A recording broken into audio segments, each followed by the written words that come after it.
কত রাজা, কত বাদশা, কত শাহানশামীর ওমর এই পৃথিবীর জমিনে ছিল, যাদের ঘর বাড়িগুলা কত সুন্দর ছিল, যাদের বিল্ডিং ইমারত কত মজবুত ছিল, যাদের ধমকে জমিন থরথর করে কাঁপত। আজকে তাদের কবরের উপরে গরু ছাগলে ঘাস খায়, কবর থেকে তাদের খেদাইবার শক্তি নাই। কুজা কারণ, কুজা ফেরাউন, কুজা নমরুদ সুদাহমান, কুজা শওকত আজ শাহেদ, কুজা তখতে সুলাইমান, কুজা শওকত আজ শাহেদ, কুজা তখতে সুলাইমান। এখন জাহাজ গাড়ি হাওয়ায় চলে, কলেরই বিধান, ওগো বিনা কলে হাওয়ায় চলত হযরত সুলাইমান, মোরা সেই মুসলমান।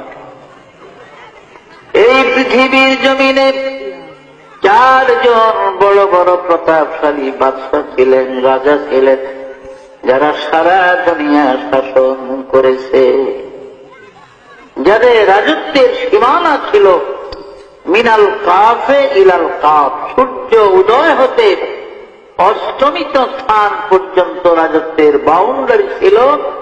এমন চারজন বাদশা ছিলেন এই পৃথিবী। এদের মধ্যে দুইজন ছিল কাফের আর দুইজন ছিলেন মুসলমান। কাফের মধ্যে দুইজন ছিল বাদশাহ নমরুদ এবং মুখতানসর, আর মুসলমানের মধ্যে ছিলেন হযরত নবী সাইয়েদনা সুলাইমান আলাইহিস সালাম এবং বাদশাহ জুলকারনাইন। জুলকারনাইন বাদশাকে কোরআনের ভাষায় জুলকারনাইন বলা হয়, কিতাবের মধ্যে তার নাম হলো ইস্কান্দার জুলকারনাইন, তাওরীত কিতাবে তার নাম হলো কোরেশ, ইনজিল কিতাবে তার নাম সাইরাস, আর ইংরেজরা তাকে আলেকজান্ডার বলতো। এই বাদশাহ জুলকারনাইন এই পৃথিবীর জমিনে তিনি 1600 বছর হায়াত পেয়েছিলেন। কয়শো বছর? 1600 বছর।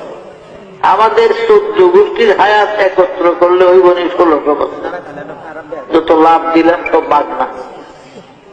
ভাইয়েরা আমার, বাদশাহ জুলকারনাইনকে আল্লাহ পাক মুজিজা স্বরূপ একটা ঘোড়া দান করেছিলেন।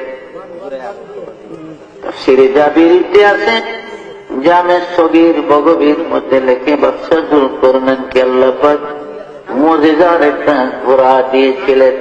এই ঘোড়াটার এত স্পিরিট, এত পাওয়ার ছিল জুলকারনাইন, এই ঘোড়ায় চড়ে পৃথিবীটা জীবনে 2 বার ভ্রমণ করেছে।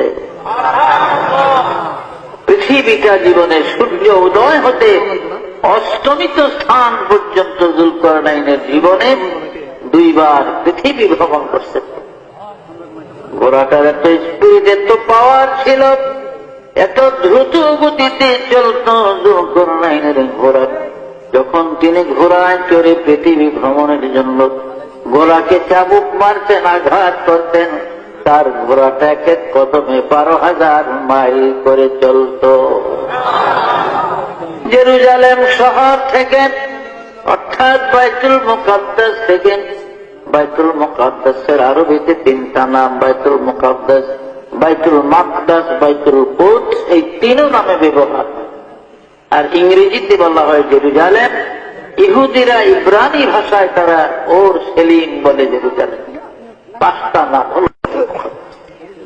এই বাইতুল মুকাদ্দাস বা জেরুজালেম শহর থেকে 9 মাইল উত্তর দিকে গেলে একটা মহকুমা শহর, ইংরেজিতে আলেকজান্ডারিয়া সিটি বলা হয়, আরবিতে মদিনাতুল ইস্কান্দারিয়া বলে।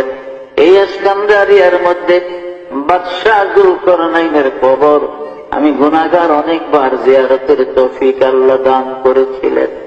আমার এক বন্ধু ছিল মাওলানা হাসান নামে, তার বাড়ি ছিল চট্টগ্রাম মহেশখালীতে, দ্বীপের ওই পা।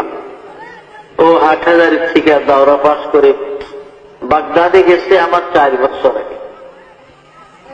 আমি 61 ইংরেজিতে ঢুকছি সিরিয়াতে, তবে বাগদাদে আসছি আমি ঢোকার সময়ও বাগদাদ হয়ে সিরিয়াতে গেছি, কিন্তু 4 মাস একাধারে ছিলাম ইংরেজি 1962 আসে। এই 62 ইংরেজিতে আমার ওই হাসানের সাথে দেখা। আমরা বড় বড় কবর দেখলে সব কইরা নিজেরা একটা আনন্দ উৎসবের মাধ্যমে রুমালের কোনায় ধরে ধরে মাপতাম, দেখতাম কবরটা কত লোক। এতে দেখা গেছে বাদশাহ জুলকারনাইনের কবরটা 48 লক্ষ। কত বিরাট কায়া শক্তিশালী মানুষ ছিল। অথচ কাজা এলাহির ডাক যখন আসছে, মৃত্যুর পরোয়ানা যখন এসে গেছে, আর এই দুনিয়ায় থাকতে পারে না, চলে গেছে। তো আমরা কি থাকতাম বর্ম দুনিয়াতে? আমরাও পারলাম।